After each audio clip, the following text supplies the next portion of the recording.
اللہ تعالیٰ نے ہم سب کو ایمان جیسی عظیم الشان نعمت عطا فرمائی ہے جو ہمارے پاس سب سے بڑا سرمایہ ہے۔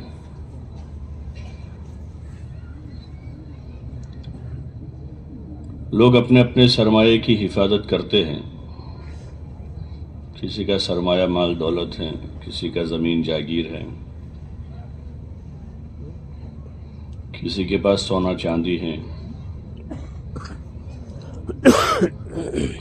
تو وہ ہر وقت اس کی حفاظت کرتے ہیں، اس کو بڑھانے کی کوشش کرتے ہیں، جو ہے وہ محفوظ رہے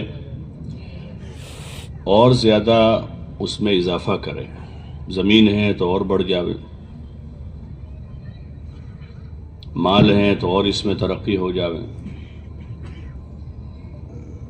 جو بھی ہے آدمی کے پاس ہر وقت اسی کی لالچ اسے لگی رہتی ہے، اور جو اس کے پاس ہے وہ چلا نہ جائے۔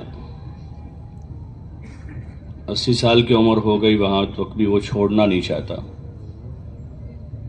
90 سال عمر ہو جاتی ہے نہیں چھوڑنا چاہتا۔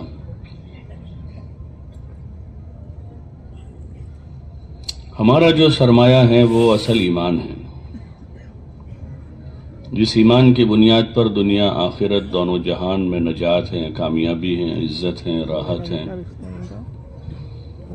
اور یہ اللہ تعالیٰ کا فیصلہ ہے کہ کامیابی، نجات، راحت، عافیت، عزت وہ ایمان اور اچھے عمل کے ساتھ وابستہ ہے۔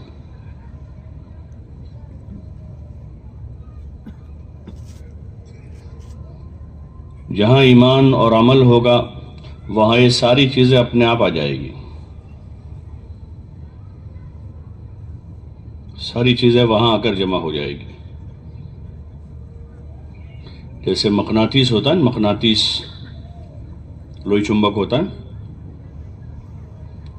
تو وہ آپ اس کو جہاں رکھ دو اس کے قرب و جوار میں جتنا لوہا ہوگا وہ سارا اس کے پاس آ جائے گا۔ وہ آنا چاہے نہ چاہے اس کو آنا ہی پڑے گا۔ ہوتا ہے نا سر، آپ نے اس کے وہاں لا کے رکھ دیا ایسے، تو اس کے ادھر ادھر جتنا بھی لوہا ہے وہ سارا وہاں آ جائے گا، اپنے آپ حرکت کرے گا۔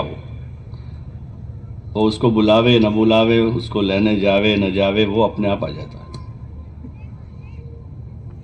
ایسے ایمان و عمل میں کشش ہے۔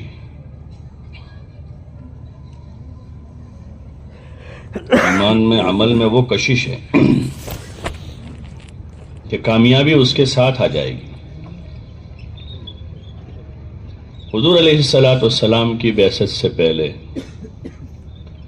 صحابہ کے حالات اچھے نہیں تھے، دور جاہلیت کہلاتا تھا وہ۔ تو وہاں ہر لائن سے پریشانیاں تھیں جزیرۃ العرب میں۔ اخلاقی پہلو دیکھیں یا ان کے آپسی زندگیاں دیکھیں کہ جس میں ایک تو یہ ہے کہ قبائلی کچھ خوبیاں جو جاہلیت میں بھی ان کے اندر تھی وہ اپنی جگہ پر ہے، لیکن جہالت کی وجہ سے جو چیزیں اگ آتی ہیں، جیسے زمین کے اندر خوبی ہے، زعفران اگاتی ہے، لیکن زعفران نہیں اگایا تو وہاں کیا نکل آیا؟ کانٹے دار درخت نکل آئے۔ ایسے کچھ انسانوں میں اللہ تعالیٰ نے فطرتاً خوبیاں رکھی ہیں، تو وہ ان میں تھی پہلے سے کہ وہ حج کے ایام کی عزت کرتے تھے، ان دنوں کی کہ اس دنوں میں لڑائی جھگڑا نہیں کرتے تھے، لوٹ مار نہیں کرتے تھے، اللہ کے گھر آنے والے مہمانوں کے ساتھ اچھا سلوک کرتے تھے، وہ ان کو کھانا کھلاتے تھے، پانی پلاتے تھے، اور کچھ خوبیاں تھیں ان کے اندر۔ بعض قبائل ایمان لائے، ایمان لانے کے بعد انہوں نے توحید، رسالت، عبادت، آخرت وہ چیزیں حاصل کی، لیکن جاہلیت سے ہی ان کے اندر کچھ خوبیاں تھیں۔ لیکن مجموعی طور پر جو ایمان اور علم نہ ہونے کی وجہ سے کسی بھی معاشرے میں بہت ساری خرابیاں پیدا ہو جاتی ہیں، جیسے ہمارے یہاں بھی ہیں کہ ایمان کی کمزوری ہے اور جہالت ہے، تو اس وجہ سے مسلمانوں میں بہت ساری برائیاں نظر آتی ہیں، ماحول میں بہت ساری برائیاں کہ بے حیائی ہوتی ہیں، زنا ہے، بہت سے لوگ شراب پیتے ہیں، آپس میں لڑتے ہیں، یہاں تک کہ بعض علاقوں میں ہوتا ہے خون خرابے ہو جاتے ہیں۔ وہ جہالت ہے، ایمان کا ضعف ہے۔ تو وہاں سرے سے ایک طرف ایمان ہی نہیں تھا، شرک تھا، علم نہیں تھا، جہالت تھی، تو بہت سارے مسائل تھے وہاں الجھے ہوئے، جاہلیت کا دور تھا وہ۔ حضور علیہ السلام کو اللہ تعالیٰ نے ایسے علاقے میں نبی بنا کر بھیجا۔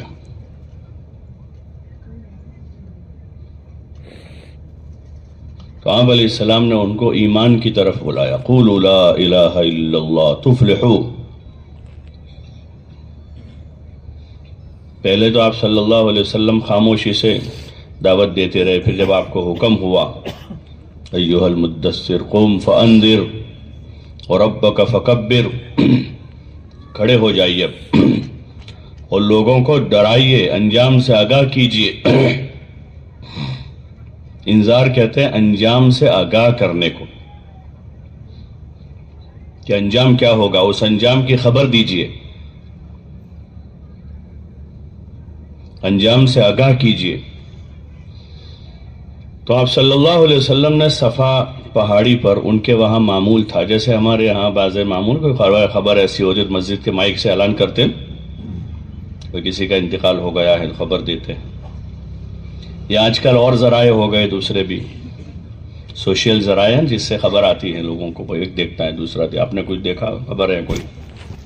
اب وہ زمانہ ہو گیا۔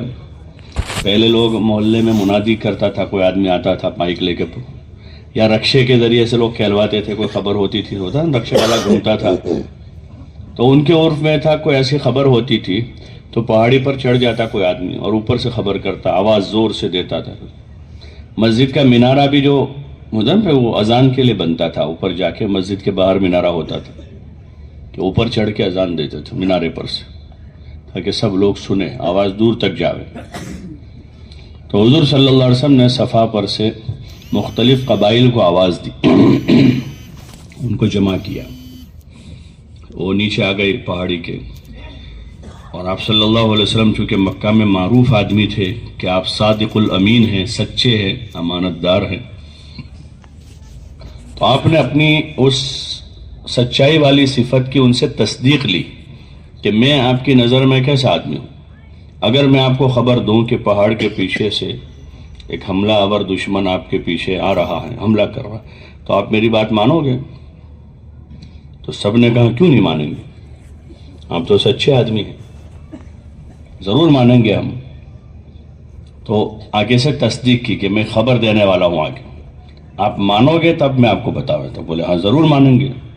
تو پھر آپ نے ان سے کہا قولوا لا الہ الا اللہ تفلحوا، کہ لا الہ الا اللہ کہو کامیاب ہو جاؤ گے۔ تو یہ خبر ان کے لیے جو تھی وہ بہت زیادہ اجنبی تھی، بہت ہی اجنبی خبر تھی،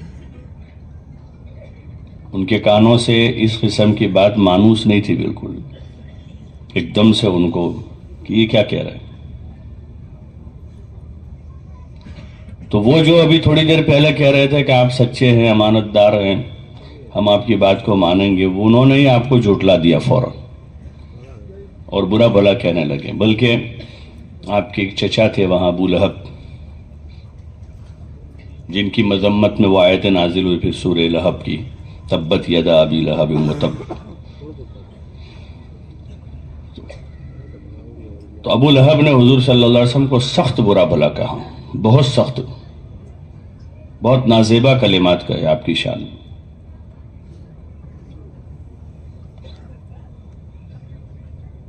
اتنے زیادہ یہ الفاظ ان کے لیے نامانوس تھے، یعنی حالات یہ تھے۔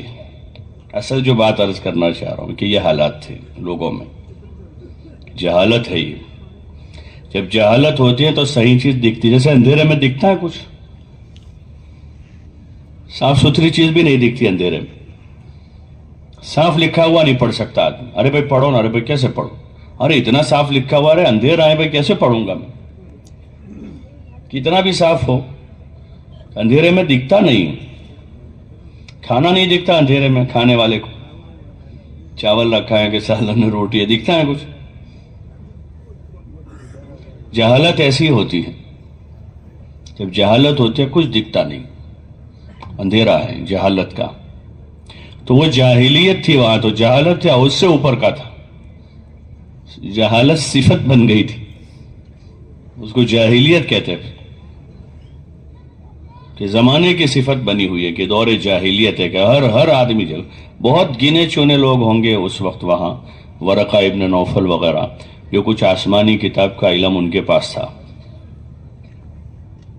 ایسے ماحول میں حضور صلی اللہ علیہ وسلم آئے اور آپ نے لوگوں کو ایمان کی دعوت دی، کیونکہ اصل اجالا جو ہے وہ ایمان کا ہے،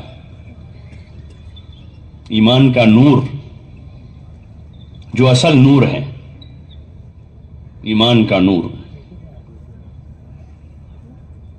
اور پھر اس کے ساتھ وحی کی روشنی ملتی ہے، وحی کا نور، قد جاءکم من اللہ نور وکتاب،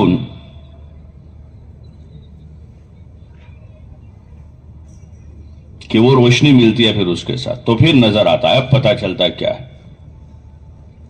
تو ابھی ہمارے پاس جو ایمان کا نور وہ بھی مدھم پڑا ہوا ہے، وولٹیج پورے نہیں ملتے تو بتی کیسے جلتی ہے؟ بھائی لائٹ تو ہے لیکن وولٹیج پورے تو وہ بالکل بلب ایسا ہو جاتا ہے کہ کچھ دکھتا ہے نہیں دکھتا، کبھی دکھتا ہے کبھی ہوتا ہے نا سا، تو ہمارا وہ حال ہے۔ ایمان ہے، اللہ کا فضل ہے، بہت بڑی مہربانی ہے اس کی۔ وہ وولٹیج جمعہ کے دن وولٹیج آتے ہیں تو سب بھاگتے ہیں مسجد کی طرف، وہ لائٹ کبھی کبھی آتی ہے نا تو پنکھا زور تیز چلتا ہے، اور پھر جب وہاں سے وولٹیج کم ہوتے ہیں تو پھر وہ سلو ہو جاتا ہے، فریز بند رہتا ہے، اے سی چلتا نہیں، کہتے اے سی اٹھتا نہیں ہے، کہ پورے وولٹیج ملتے۔ تو ایسے ہی اس ایمان کو قوت دینی ہوتی ہے۔ آپ نے صحابہ سے بھی کہا جددوا ایمانکم، کہ اپنے ایمان کو تازہ کیا کرو، تجدید کیا کرو ایمان کی، اس میں قوت حاصل ہو۔ اور کسی جگہ کہا کہ جیسے کپڑا میلا ہو جاتا ہے ایسے ایمان میلا ہو جاتا ہے، اس کو دھونا پڑتا ہے، اللہ کی یاد سے، اس کے کلام کی تلاوت سے، اس کے ذکر سے، اللہ کی باتیں کرنے سے۔ اللہ کا ذکر یعنی اللہ کا تذکرہ، لیکن ہم معنی سمجھتے نہیں، سبحان اللہ ہم بولتے ہیں، کیا بولتے ہیں؟ سبحان اللہ، الحمدللہ، لا الہ الا اللہ، اللہ اکبر۔ اللہ کے ذکر سے دلوں کو تازگی ملتی ہے۔ ایسے قرآن شریف کی آیتیں ہیں، اس کی تلاوت ہوتی ہے، جب آدمی سمجھتا ہے اس کو تو پھر وہ آیتیں جو ہیں آدمی کے ایمان کو تازہ کرتی ہیں، کہ اس میں اللہ کی باتیں ہیں۔ کس کی باتیں؟ اللہ کی باتیں ہیں، اس میں اللہ کا تعارف ہے، اس کی پہچان ہے آیتوں میں۔ صحابہ کے سامنے جب پڑھی جاتی تھی آیتیں تو اللہ تعالیٰ شہادت دے رہا، اذا تلیت علیہم آیاتہ زادتہم ایمانا وعلی ربہم یتوکلون، کہ جب ہماری آیتیں ان کے اوپر پڑھی جاتی ہیں تو ان کا ایمان بڑھ جاتا ہے۔ وولٹیج وہاں سے ملتے ہیں، پھر کہ ایمان تو تھا ہی پہلے سے، اب پھر وہی کا نور آیا، کہ پہلے سے لائٹ تو تھی ہی، پہلے سے لائٹ تھی، پھر اور مزید روشنی آئی، اب اور اضافہ ہوتا ہے، تو آدمی کے اندر بشاشت پیدا ہوتی ہے اس سے۔ اس لیے ایمان والا کبھی مایوس نہیں ہوتا، چاہے کچھ بھی ہو جائے، کچھ بھی بڑا سے بڑا نقصان بھی ہو جاوے تو اس کے آخری جملہ کیا ہوگا؟ انا للہ و انا الیہ راجعون، بس اثر ہوگا اس پر، دل پر اثر ہوتا ہے۔ لیکن اذا اصابتهم مصیبت قالوا قالوا انا للہ و انا الیہ راجعون. ختم. سارا غم کافور ہو جاتا ہے، ہلکا پڑ جاتا ہے کہ بھئی اللہ کی طرف سے تھا. جو ہوا کس کی طرف سے ہو؟ کہ اللہ کی طرف سے تھا. ایک آدمی کے پاس 50 روپے تھے، اس نے اپنی مرضی سے فقیر کو دے دیے، اس کو غم ہوگا؟ ارے بھائی غم ہوگا اس نے خوشی سے دے دیے. ایسے کسی کو اللہ نے بچہ دیا تھا، اس نے لے لیا ہے، تو غم تو ہوگا اس پر. اچانک ہوتا ہے وہ حادثہ اور محبت ہوتی ہے بچے کی، لیکن چونکہ آدمی کو اس کا اطمینان ہے کہ اولاد اللہ کی دی ہوئی تھی، اللہ نے لے لی ہے. کسی کو گھاٹا ہو گیا تجارت میں تو کیا کرے گا؟ معاملہ کرے گا کہ بھئی اللہ کی مرضی. آدمی سبب تلاش کرے گا کہ کیوں ہوا یہ، نافرمانی کہاں ہوئی ہے، نافرمانی کہاں ہوئی؟ اس لیے کہ اللہ کی طرف سے مال کی حفاظت کی ضمانت ہے، اس صورت میں کہ اس مال کی زکوٰۃ ادا ہو گئی ہو تو پھر گھاٹا نہیں ہوگا. لیکن ہو سکتا ہے کہ بھئی زکوٰۃ میں کمی رہ گئی ہو، اس لیے وہ گیا ہے. اور بعض دعائیں بتائی حضور صلی اللہ علیہ وسلم نے تجارت کرنے سے. بازار میں سودا دیتے وقت دعا ہے جس میں خسارے سے اور گھاٹے سے آدمی پناہ مانگتا ہے کہ اللہ اس سودے میں گھاٹے سے حفاظت کرنا. اور انتظام آدمی نے کیا ہے کہ جھوٹ نہیں بولا ہے، سودی کام نہیں کیا ہے. سودی کام کیا ہوا ہے تو ہر وقت وہ ریت کا محل ہے. کیا ہے وہ؟ بولو نا. ریت کا محل کہ کسی بھی وقت ڈھیر ہو جائے گا. سود کا کاروبار کیسا ہے؟ ریت کا. بچے بناتے ہیں ریت میں، ادھر سے تھوڑا سا وہ نکالا، ادھر سے وہ نکالا، ادھر سے، اور ایسا خوبصورت بناتے اس کو. اور پیچھے سے کوئی بچہ لات مارتا ہے تو سارا ڈھیر ختم. ایسے سود کا کتنا بڑا کام ہو کہ بڑا کاروبار چل رہا، یہاں بھی ہے وہاں بھی ہے. کچھ زمین وہاں خریدی ہے، وہاں باغ لیا ہے، وہاں فلیٹ خریدے ہیں، وہاں یہ لیا ہے، بینک سے لون ہو رہی ہے، دستخط ہو رہی ہے. اتنا بڑا آدمی نے اپنا ایک نیٹ ورک کھڑا کر دیا ہے، اور وہ بھی خوش، گھر والے بھی خوش، بڑے مزے کر رہے ہیں سب، اور محلے والے بھی رائے ٹپکا رہے ہیں. یا لیت لنا مثل ما اوتی قارون انہ لذو حظ عظیم. وہ قرآن میں اللہ تعالیٰ نے مثال دی ہے قارون کی، کہ قارون کی قوم نے جب دیکھا کہ قارون کے پاس خزانے ہیں، اور اتنے خزانے ہیں کہ ان خزانوں کی چابیاں اٹھانے والے بڑے بڑے پہلوان ہیں. اس زمانے میں ڈیجیٹل لاک تو تھے نہیں کہ وہ بٹن دبا کے لاک کر دیتا. چابیاں ہوتی ہیں پہلے گوڈاؤنوں کی، گھروں میں چابیاں لٹکی رہتی تھی، آج بھی ہوتی ہیں. آگے کے دروازے کی، پیچھے کے دروازے کی، بائک کی، سے چابیاں 4 5 6 ہوتی ہیں. تو اس وقت وہ خزانے تو اس کے اتنے زیادہ تھے کہ اس کے بڑے بڑے گوڈاؤن تھے. تو وہ چابیاں اٹھانے کے لیے اس نے پہلوان رکھے تھے. لَتَنُوءُ بِالْعُصْبَةِ وَلِلْقُوَّةِ. پہلوان تھے وہ، طاقتور، جو وہ چابیاں اٹھا کے لے جاتے تھے، کھولتے تھے اس کو. جب اس کو وہ اپنی زیب و زینت کے ساتھ نکلا، قوم کے درمیان میں اپنا مال دکھایا اس نے جب، تو پھر لوگ تمنا کریں یا لیت لنا مثل ما اوتی قارون انہ لذو حظ عظیم. بڑا خوش نصیب ہیں، بڑا خوش قسمت ہیں. ایسا لوگ کہہ رہے تھے. آج کل بھی مالداروں کی شادیاں دیکھتے ہیں کہ یار کتنا خوش نصیب لڑکا ہے یہ، کیسے باپ کے گھر پیدا ہوا ہے. کہتے ہیں لوگ کیسے خوش نصیب بیٹی ہے یہ، انہوں نے اس کے باپ نے کروڑ روپیہ خرچہ کیا اس کی شادی میں. آپ لوگ خوش نصیبی اس کو کہتے ہیں. اور اصل خوش نصیبی آدمی کو اچھے کاموں کی توفیق ہے.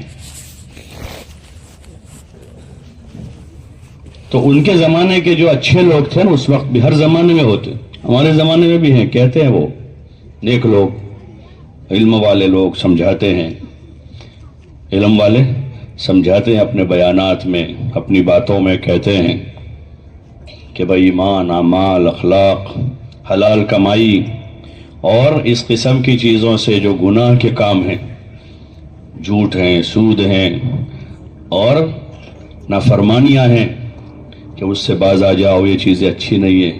دنیا میں تو یہی ہے، سمجھنا سمجھانا ہے.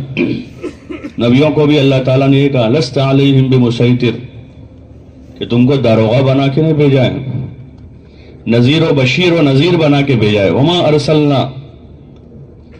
وما نرسل المرسلین الا مبشرین و منذرین. یہ دنیا میں یہی ہے. بہت سے لوگ کہتے ہیں کہ یہ جو ہے نا لاتوں کے بھوت ہیں. کیا کہتے ہیں؟ لاتوں کے بھوت باتوں سے نہیں. اور اللہ کیا کہہ رہا ہے کہ ہم نے سارے نبیوں کو اسی لیے بھیجا. وما نرسل المرسلین الا مبشرین و منذرین، کہ وہ بشارت سناؤ اور انجام سے آگاہ کرو. اس لیے کہ دنیا دارالامتحان ہے. لوگوں کو بشارت سناؤ، ایمان لاؤ گے اللہ راضی ہو جائے گا، عمل کرو گے اللہ اس کا بدلہ دے گا. نماز پڑھو گے تو یہ ملے گا، روزہ رکھو گے یہ ملے گا، صدقہ کرو گے تو اس کا اجر یہ ملے گا. اس کے بتاتے بشارتیں سناتے ہیں. ابشروا بالجنت التي کنتم توعدون، کہ جنت کی تم بشارت لو. حضور صلی اللہ علیہ وسلم بشارت سناتے تھے. ان موعدکم الجنہ، کہ میں نے جو تم سے وعدہ کیا ہے وہ جنت کا وعدہ ہے کہ تم کو جنت ملے گی. صبرا یا آل یاسر، بشارت سنا کہ جنت، اور جنت کی نعمتیں بتاتے ہیں. نعمتیں بتاتے جیسے دنیا میں چوراہوں پر بورڈ دیکھو، بڑے بڑے بورڈ ہے کہ ہمارا فلاں جگہ پلاننگ ہے، ہماری سائٹ وہاں پر ہے، آپ کو وہاں بہت سستے دام میں ایسا مکان ملے گا، 2 بیڈ روم ہے، 1 کچن ہے، اور نیچے ایسی پارکنگ ہے، اور ادھر اس کے گارڈن ہے، اور اس کے پیچھے بچوں کے لیے سوئمنگ پول ہے. ہوتے ہیں ایسے سب. آفس کھول دیتے چھوٹی سی، اور جو آتا ہے ان کو سمجھاتے ہیں، اور وہ 3D فائل ہوتی ہے ان کے پاس، وہ بتاتے ہیں دیکھو ہتھیلی میں دلی پہ بتاتے ہیں. وہاں جو کچھ بھی نہیں ہے وہاں جگہ پر، اور یہاں پورا بنگلہ نظر آتا ہے. دیکھو ایسا ہے، اتنا یہ کمرہ ہوگا، ایسی اس میں پلنگ آئے گی، اس میں ایسی بجلی لائٹ ہوگی، اس میں ہوگا. دیکھو باہر پارکنگ میں پھر آپ کی ایسی کار کھڑی ہوگی جیسے یہاں ہے. یہاں فلیٹ کے بھی پیسے نہیں ہیں. پتا دیں وہ 3D میں کہ ایسے آپ کی کار ہوگی، پھر آپ کے بچے ایسے دوڑتے جا رہے ہوں گے، فوٹو میں دکھا رہے ہیں. ادھر سے چڑھیں گے، ادھر لفٹ ہوگی، ادھر سے سیڑھی ہوگی، پہلی منزل، دوسری، تیسری، چوتھی، 5ویں، یہ 15 منزلہ. پورا خواب ہے سارا. اور آپ کے پاس کوئی فکر کرنے کی بات نہیں. آپ کا جو پرانا گھر ہے نا، اس کا دستاویز لے کر آ جاؤ، اور فلانی بینک سے ہم آپ کا لون کروا دیں گے، اور آپ جو ہے 10-10 ہزار بھرتے رہو گے تو آرام سے. کیا پرابلم ہے؟ نئے گھر میں آ جاؤ بھائی، پرانے گھر میں کیا رکھا ہے وہاں. ٹھیک ہے نا؟ تو آدمی خواب دیکھتا ہے جاگتے جاگتے. سوتے سوتے تو سبھی دیکھتے ہیں، لیکن اب لوگ جاگتے جاگتے خواب دیکھتے ہیں. کیسے دیکھتے ہیں خواب؟ دیکھو یہ پوری تصویر دکھا رہے، اور بعضے تو اس کا وہ ویڈیو بتاتے ہیں کہ دیکھو اس طرح سے آپ باہر سے دیکھو گے ایسا دکھے گا، اندر جاؤ گے تو آپ ایسے گھسو گے. نہیں پورا وہ. اصل تو یہ تھا کہ اللہ تعالیٰ نے نبیوں کے ذریعے سے جنت بتائی ہے جو حق ہے. الجنت حق، جو نبیوں کے ذریعے سے بتائی. حضور نے پہلے دن سے کہا. آل یاسر کو مکہ میں کہتے تھے آپ. ایمان لانے والا پورا گھرانہ تھا ایک ساتھ ہی. جب ایمان قبول کیا تو بڑے حالات آئے ان کے اوپر.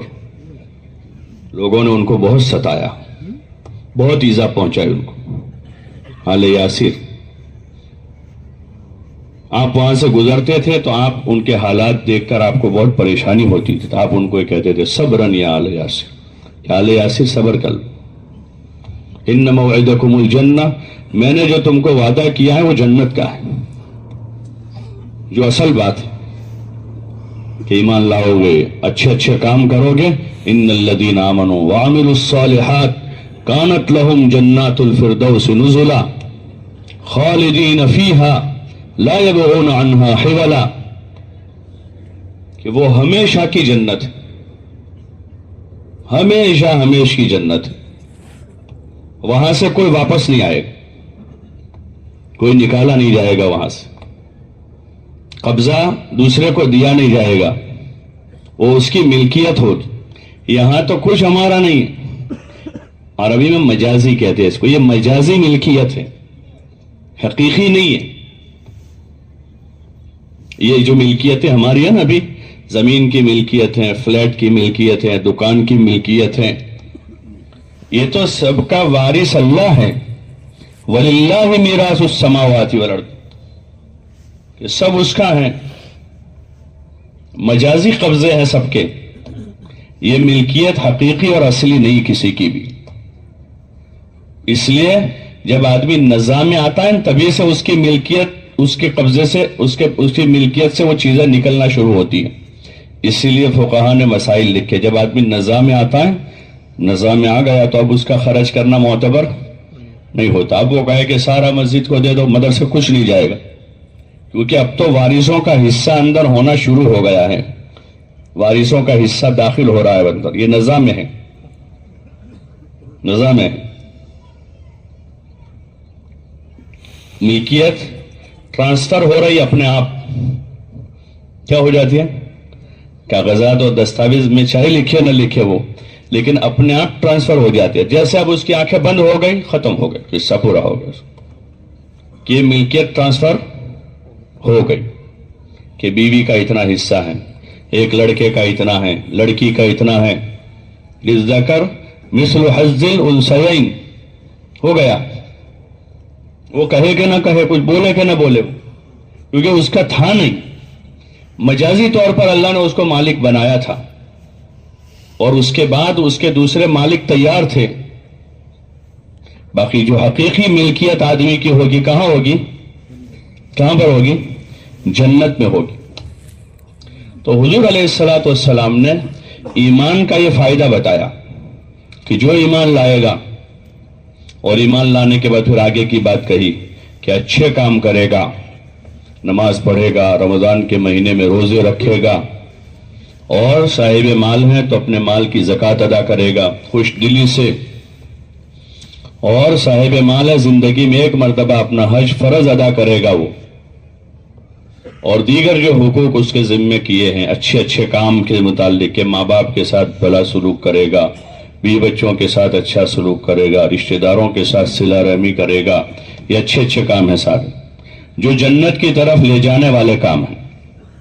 ان الذین آمنوا وعملوا الصالحات کانت لہم جنات الفردوس نزلا، کہ جنت الفردوس ان کے لیے اترنے کی جگہ ہوگی. یہ ہے سائیڈ اصل، یہ سائیڈ، یہ اصلی سائیڈ، یہ حقیقی ہے. یہ آدمی کا اپنا ہوگا. یہ کہاں ہوگا؟ اپنا. یہ پردہ غیب میں ہے. یہ کہاں ہے؟ پردہ غیب میں. یہاں کی پردہ غیب کی آدمی مان لیتا ہے کہ وہاں زمین پر کچھ نہیں ہے. بلڈر بتاتا ہے آفس میں بیٹھ کر، آدمی پوچھتا ہے بھائی ذرا سائٹ تو بتاؤ، بولے دیکھو اس وقت ابھی کچھ ہے نہیں وہاں، لیکن ایسا آپ کو ملے گا وہاں، ایسا ملے گا. تو آدمی مان جاتا ہے. ارے مان لیتا نہیں، مان، اور آدھی رقم دے کر آ جاتا ہے کہ آدھے پیسے لے لو. اب آدھے پیسے جو ہے دھیرے دھیرے دھیرے دھیرے ہو جائے. تو یقین کرنا ہے یہاں کہ جو حضور صلی اللہ علیہ وسلم نے وعدہ کیا ہے، جو بشارت سنائی ہے ایمان اور عمل پر اللہ کی طرف سے، کہ ایمان اور عمل کا بدلہ یہ جنت ہے، یہ بشارت ہے. اس کے لیے نبیوں کو بھیجا.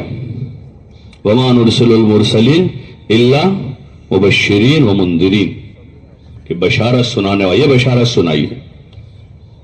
اور پھر موت کے وقت بشارت سناتا، ابشروا بالجنۃ التي كنتم توعدون ان الذين قالوا ربنا اللہ، کہ جنہوں نے کہا اللہ ہمارا رب ہے. بے شک وہ لوگ جنہوں نے کہا کہ اللہ ہمارا رب ہے.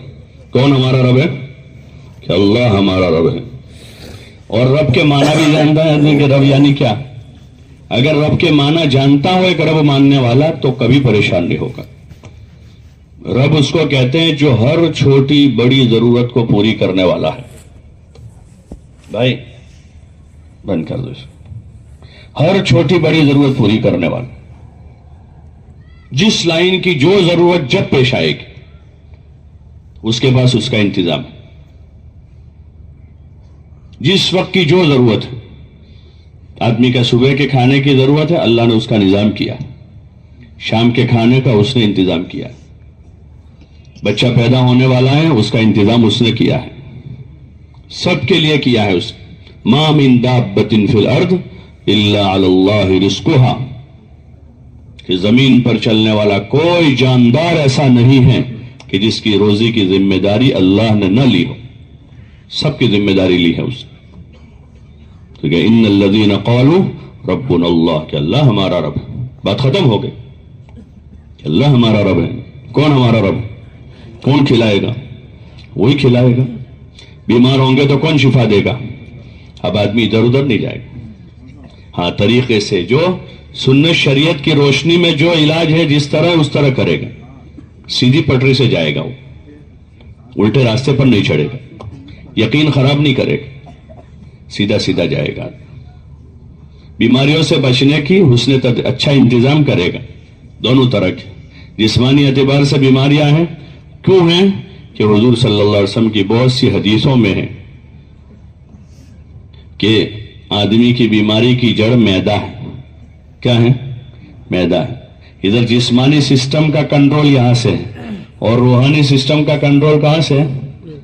الا ان فی الجسد لمضغہ، کہ پورے جسم میں ایک گوشت کا لوتھڑا ہے، وہ دل، کہ اگر وہ صحیح ہوا تو پورا جسم صحیح ہوگا. آنکھیں صحیح دیکھے گی، کان صحیح سنیں گے، دماغ میں وچار اور سوچ صحیح ہوگی، صحیح جگہ قدم جائیں گے، آدمی اچھے اچھے کام کرے گا کیونکہ دل کا رخ صحیح ہے. اور ادھر جسمانی کنٹرول کہاں سے ہو رہا کہ معدہ ٹھیک ہے تو جسم صحیح ہوگا. تو آدمی کھانا پینا صحیح کھائے گا، کھانا پینا صحیح کھائے گا جو طاقت پہنچا، اچھا کھانا کھائے گا، آدمی کچرا نہیں کھائے گا. اس وقت کیا ہے کہ کچرا، اور اچھے کو بھی آدمی کچرا بنائے بغیر کھاتا نہیں. اچھی چیزیں بھی ہوتی ہے تو کیا کرتا ہے اس کو؟ اچھی چیزوں کو بھی جب تک کہ کچرا نہیں بناتا اس کا، جتنا زیادہ اس کو بھونتا ہے، تلتا ہے، اس میں مسالے کر کے ادھر ادھر رگڑ رگڑ کے اس کا جب تک کچرا نہیں بناتا ہے وہاں تک کھاتا نہیں. حضور صلی اللہ علیہ وسلم کے بارے میں آتا ہے کہ آپ گوشت کھاتے تھے، دودھ نہیں پیتے، دودھ پیا تو گوشت نہیں کھاتے تھے. کھجور کھاتے تھے، اس کے ساتھ ککڑی کھا لیتے تھے کہ وہ گرم ہے یہ ٹھنڈا ہے، تو توازن ہو جاتا ہے اس. ابھی تو معدہ جو ہے وہ پناہ مانگتا ہے اندر سے. ٹھنڈا کھایا، پھر گرم کا پیتا ہے، پھر ٹھنڈا پیتا ہے، پھر آئس کریم کا، پتہ نہیں کیا حال کر رکھا ہے اس کو. تو کیسے تندرست رہے گا؟ تندرست. تو اس کی ترتیب ہے سنت میں، شریعت میں بھی. حضور صلی اللہ علیہ وسلم کی زندگی، صحابہ کی زندگی. عبداللہ ابن عمر رضی اللہ تعالیٰ عنہما کو ایک مرتبہ کسی نے سفوف دیا، پاؤڈر، کہ پاؤڈر آپ استعمال کریں. تو پوچھا یہ کس کام کا ہے؟ کہا کہ یہ جو ہاضم ہے، یہ سفوف ہے، اس سے آپ کو کھانا ہضم ہو جائے گا. تو انہوں نے کہا مجھے اس کی حاجت نہیں ہے، مجھے کوئی تکلیف نہیں پیٹ میں. اور کہا ما شبعت منذ اسلمت، میں جب سے مسلمان ہوا ہوں میں نے پیٹ بھر کے کھانا ہی نہیں کھایا ہے. 1000 بیماریوں کی یہ دوا ہے، 1000 بیماریوں کی. آپ صلی اللہ علیہ وسلم فرمایا کہ مسلمان کے لیے کمر سیدھی رہے اتنا کھانا کافی، کہ کمزور نہ پڑ جاوے، کمزور نہ ہو جائے اتنا کھا لو، کہ اتنا کھانا اس کو کافی ہے. تو اب آدمی نے صحیح طریقہ اختیار کیا تو پہلے تو بیماری نہیں ہوگا یہ، اور پھر بیمار ہوا ہے تو اب طریقہ صحیح لگ کہ حضور صلی اللہ علیہ وسلم کے دین میں کیا اس کا علاج ہے کہ آدمی ایسے ایمان والے حاذق حکیم سے مشورہ کرے، اس میں جس کو اللہ کا ڈر بھی ہے اور اس کے پاس علم بھی ہے اس لائن کا، کہ ماہر ہے وہ اپنے فن میں اور اس کو اللہ کا ڈر بھی ہے. تو وہ صحیح مشورہ دے گا اس کہ بھئی یہ علاج کو، یہ دوا لو، یہ لو، اور اس کے ساتھ کہے گا دوا لو لیکن اللہ شفا دے گا. کون دے گا؟ ابراہیم علیہ السلام فرما رہے ہیں اذا مرضت فهو یشفین الذی یطعمنی ویسقین، کہ جب میں بیمار ہوتا ہوں تو میرا اللہ ہی مجھے شفا دیتا ہے. وہ اللہ جو مجھے کھلاتا بھی ہے اور پلاتا بھی ہے، اور بیمار ہوتا ہوں تو شفا بھی دیتا ہے. بعض مرتبہ ادھر ادھر کی چیزیں کچھ نقصان پہنچاتی ہیں، اس لیے کہ شیاطین انس ہیں، شیاطین جن ہیں. اس کے لیے حدیثوں میں حضور صلی اللہ علیہ وسلم نے انتظام کیا کہ صبح ہو تو 3 مرتبہ پڑھو بسم اللہ الذی لا یضر مع اسمہ شیء فی الارض ولا فی السماء وهو السمیع العلیم. شام تک اس کو کوئی چیز نقصان نہیں پہنچائے گی. شام کو پڑھ لیا صبح تک نقصان نہیں ہوگا, محفوظ ہو گیا. جس نے گھر سے نکلتے ہوئے پڑھ لیا بسم اللہ توکلت علی اللہ لا حول ولا قوت الا باللہ, محفوظ ہو گیا. حدیث میں آتا ہے کہ جس نے پڑھ لیا تو ایک فرشتہ کہتا ہے تجھے ہدایت مل گئی اور اللہ تیرے لیے کافی ہو گیا اور تجھے پریشانیوں سے مصیبتوں سے بچا لیا گیا. ہدیتا وقیتا کفیتا, تو انتظام بتایا ہوا ہے ہمارے پاس. مسنون اذکار اس کو کہتے ہیں, مسنون دعائیں, اس میں انتظام ہے. تو اب آدمی سیدھا اللہ سے ہی جڑا رہے گا, نہ ادھر جائے گا نہ ادھر جائے گا, اور ہر اس شخص سے بچے گا جو اس کو غیر اللہ سے جوڑتا ہو. ہر اس سے بچے گا جو اس کو کہاں جوڑ دے, غیر اللہ سے جوڑے, کیونکہ حضور صلی اللہ علیہ وسلم نے اللہ سے جوڑا. مصیبت میں ہو تو مصیبت میں, اذا اصابتہم مصیبت قالوا انا للہ و انا الیہ راجعون, کہ اللہ سے جوڑ دیا کہ مصیبت آئی ہے انا للہ پڑھ دے گا, مصیبت ہلکی ہو جائے گی. بیماری آئی ہے تو آدمی اللہ سے کہے گا, 2 رکعت پڑھے گا, صدقہ دے گا. آپ نے فرمایا اپنے بیماروں کا صدقے سے علاج کرو. کس سے علاج کرو؟ کہ صدقے سے علاج کرو. اور ایسے بہت سے لوگ ملتے ہیں کہ بہت یعنی مہلک مرض تھا اور بہت جگہ گئے یہاں وہاں, لیکن ہمارا مسئلہ ہے کہ ہم صدقہ تب دیتے ہیں جب سارے ڈاکٹر جواب دے دیتے ہیں کہ اب بھائی اب تو اس کو کوئی ہمارے پاس تو کوئی, تم دعا کرو. وہ تو اخیر میں یعنی وہ ڈاکٹر جو دہریہ ہوتا ہے وہ بھی یہ کہتا ہے کہ اب اس کو تم اوپر والے کے حوالے کر دو. یا وہ ہوتا ہے جو ایک اللہ کے ساتھ بہت سو کو شریک ٹھہراتا ہے, مشرک ہے. وہ بھی اب سمجھتا ہے کہ ہمارا سائنس اب آگے نہیں چل رہا ہے, وہ کہتا ہے بھائی اب آپ جو ہے نا تو اس کو آپ کسی یعنی جگہ جا کر اس کو تم دعا کراؤ, ایسا کہتا. وہ بھی کہتا ہے آخری درجے میں, آخری درجے میں حضور علیہ السلام نے ہمیں پہلے وہ بتایا کہ جب کوئی حاجت ہو, کوئی پریشانی ہو, کوئی تکلیف ہو تو 2 رکعت پڑھیں اور اللہ سے کہیں. اور دوسرا کیا بتایا کہ بیماروں کا کس سے علاج کرو؟ صدقے سے, کہ آدمی صدقہ دے اللہ کے لیے, کہ اس سے بڑی بلائیں مصیبتیں پریشانیاں دور ہو جاتی ہیں, بلکہ بعض بلائیں اتری ہوئی ہوتی ہیں وہ دفع ہو جاتی صدقے سے. اتنا طاقتور عمل ہے. صدقہ بری موت سے بھی بچاتا ہے. حدیث میں آتا ہے کہ بری موت سے بچنے کا ذریعہ صدقہ ہے, کہ آدمی صدقہ دے, اپنے ہاتھ سے فقیر کو دے. اپنے ہاتھ سے پہنچانا یہ بھی ایک عمل ہے شریعت میں, اپنے ہاتھ سے پہنچا گا. کسی حاجت مند کو تلاش کریں, ضرورت مند کو تلاش کریں, ہر وقت تلاش کریں کہ حاجت مند کو ہے, ہم جو اس کی مدد کر سکتے, ہم جس طرح کر سکتے. کوئی حاجت مند ہے, کوئی ضرورت مند ہے, کوئی محتاج ہے, تو اس سے اس کی حاجت پوری ہوگی. اور اس کی حاجت پوری ہوگی تو حدیث میں کہ تم کسی کی ایک حاجت پوری کرو گے تو اللہ کتنی کرے گا؟ 70 حاجتیں پوری کرے گا. اور دوسری روایت ابن عباس والے نے اعتکاف کے فضائل میں حضرت شیخ نے لکھی ہے, فضائل رمضان میں, کہ ایک آدمی گیا ان کے پاس کہ بھائی میرا ایسا مسئلہ ہے, فلاں آدمی سے بات ہے, ایسا باتیں انہوں نے ساری کر دی اپنا وقت. تو فوراً انہوں نے جوتے اٹھائے نکلنے لگے, تو بھئی آپ کا اعتکاف ہے, یاد نہیں؟ بولے مجھے یاد ہے, میرا اعتکاف مجھے یاد ہے, لیکن میں نے خبر والے سے صلی اللہ علیہ وسلم سے سنا ہے کہ کوئی آدمی کسی مسلمان کی حاجت میں اس کے کام آ جائے تو اس کو کتنا ثواب ملتا ہے؟ کتنا ثواب ملتا ہے؟ 10 سال کا اعتکاف ہے, وہی ہے 10 سال کا اس کے اعتکاف کا اس کو ثواب ملتا ہے, اتنا بڑا اجر ملتا ہے اس کو. تو آدمی حاجت والے کو تلاش کرے گا کہ یہ میں اس پر احسان نہیں کر رہا ہوں, یہ میرے پاس آیا ہے, وہ مجھ پر احسان کر رہا ہے کہ مجھے اتنے بڑے ثواب کا وہ حقدار بنائے گا. میرا صدقہ اس کے پاس جائے گا تو وہ میری بری موت سے بچنے کا یہ سبب بنے گا. تو آدمی صدقہ دے کر غریب پر احسان نہیں جتلائے گا, بلکہ اس کا احسان سمجھے گا کہ مجھے مستحق مل گیا. جیسے تاجر گاہک تلاش کرتا ہے